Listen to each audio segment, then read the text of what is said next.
Magkakapatong na Christmas tree sa plaza, agaw pansin sa Calamba City, Laguna. Animatronics display sa harap ng City Hall, dagdag atraksyon sa lugar. Tunghayan sa report ni Paul Hernandez ng GMA Regional TV, Balitang Southern Tagalog.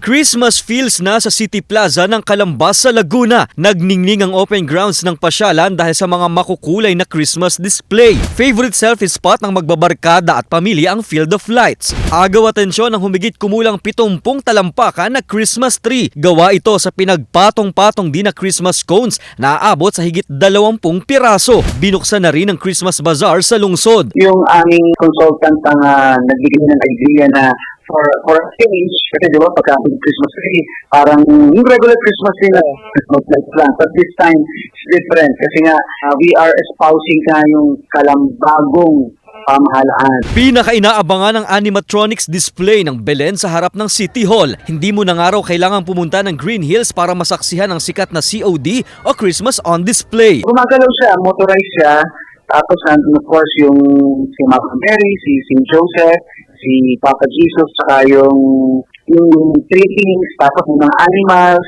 Gabi-gabing may enjoy ng mga taga-Calamba at maging ng mga taga-Karatig Bayan ng Pasko sa Calamba. Paalala ng lokal na pamahalaan na sumunod sa minimum health and safety protocols sa pagbisita. Mula sa GMA Regional TV, Balitang Southern Tagalog, Paul Hernandez, nagbabalita para sa GMA Integrated News.